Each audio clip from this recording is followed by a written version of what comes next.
Le père doit marier sa fille. Ma fille, si tu ne fais pas ce qu'il va te dire, là, tu vas durer, tu seras une vieille fille de Dieu et tu vas partir célibataire sans comprendre ce qui s'est passé. Oh.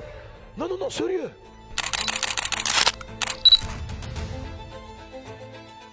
Vous devez vous tourner vers Dieu, même si vous avez l'impression que Dieu n'a rien à vous dire. Dieu doit te dire quelque chose. Ce n'est pas toi qui as créé le mariage. Ce n'est pas ton village qui a créé le mariage. Ce ne sont pas tes grands-parents qui ont créé le mariage. Ce n'est pas Abidjan qui a créé le mariage. Ce n'est pas une institution humaine qui a engendré le mariage. Aussi longtemps qu'on se souvient de nos aïeuls, il y a eu des couples, il y a eu des mariés. Parce que ça a commencé depuis le début. Qui peut te dire dans l'histoire, voici quel premier peuple a commencé les mariages? Dans tous les peuples sur la terre, on a trouvé qu'il y avait des mariages.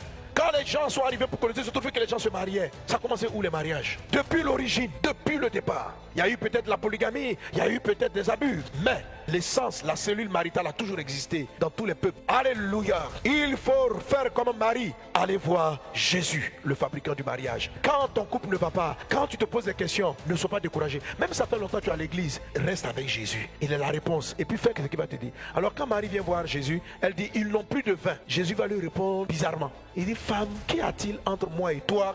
On aurait pu comprendre qu'il était en train de lui dire, maman, pourquoi tu me poses cette question? Tu penses que j'ai un peu d'argent pour l'en acheter?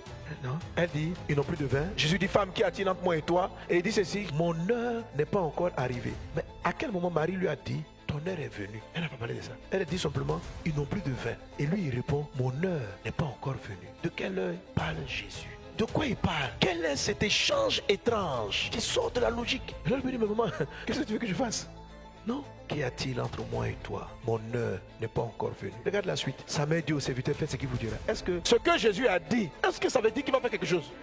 Il te dit mon heure. Au moins, il faut attendre au moins une heure. Pour dire, bon, tu as dit ça à 10 heures. Peut-être que ton heure va arriver à 11 heures. Mais dès qu'il a fini de dire mon heure n'est pas encore arrivée, elle s'est tournée vers les disciples. Elle dit, faites ce qu'il vous dira. Ça peut montrer que quand vous venez prier Jésus par rapport à votre mariage, si vous ne faites pas attention, vous pouvez avoir l'impression qu'il est indifférent. Votre situation maritale est indiffère, mais ça ne l'indiffère pas. Jésus, ils n'ont plus de vin, il n'y a plus d'amour. Femme, il dit même pas maman, femme, qu'y a-t-il entre moi et toi? Mon heure n'est pas encore arrivée. Mais Marie est convaincue que quelque chose va se passer.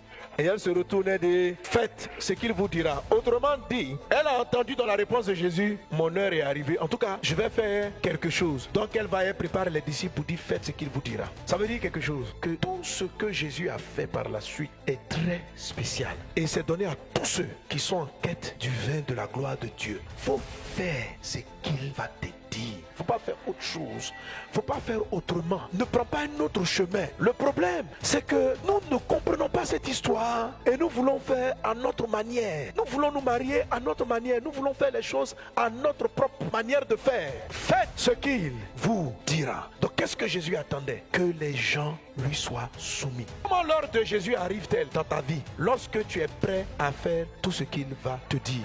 Jésus, Jésus, depuis là je ne suis pas marié. Ma fille, toi et moi, il y a quoi en nous deux? Jésus, je n'ai plus de vin. Dans mon couple, ça ne va pas. Qu'y a-t-il entre toi et moi? Tu veux quoi? Jésus, guéris-nous. Jésus, oriente-moi dans mon foyer. Qu'y a-t-il entre moi et toi? Seigneur, j'ai 48 ans. Mon heure est arrivée. Aux environs de 30 ans, on doit être marié. Qu'y a-t-il entre toi et moi?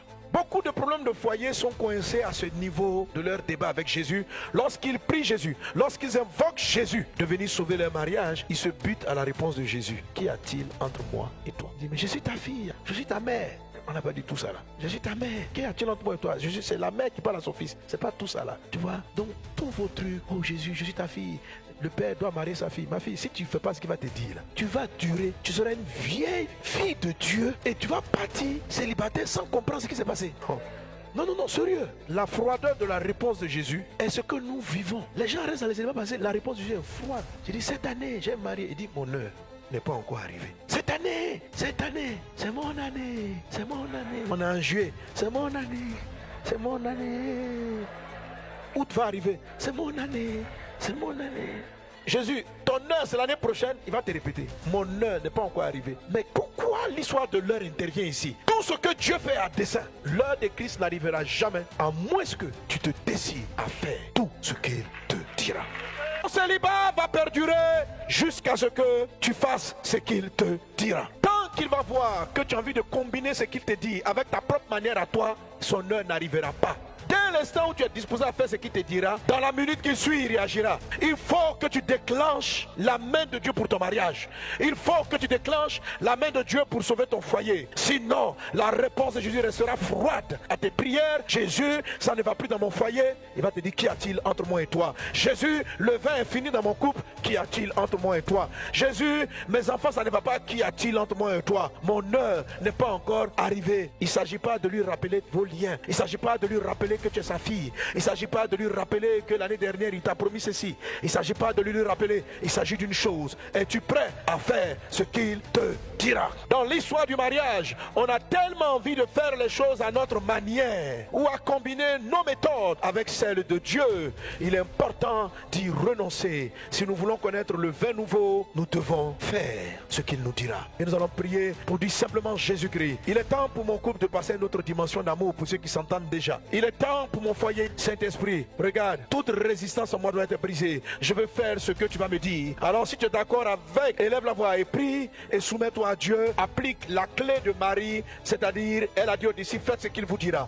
Brenda Soro Brada Glorianda Rabasekata. Au nom de Jésus. Amen. Ah Seigneur Dieu, nous voulons faire ce que tu nous diras. Nous acceptons de faire ce que tu nous diras. Dis avec moi, Seigneur. Seigneur. Mon Dieu. J'accepte de faire. Je choisis de faire ce que tu me diras. Ôte de moi la résistance. Brise en moi la résistance. Au nom de Jésus. Amen. Donc, les foyers des chrétiens, les foyers des enfants de Dieu, malgré leur relation privilégiée avec le Seigneur, c'est la mère de Jésus. C'est pas pour ça que Jésus a changé l'eau en vin. Ça n'avait rien à voir. C'est parce qu'elle a compris qu'il fallait que Jésus soit le Seigneur.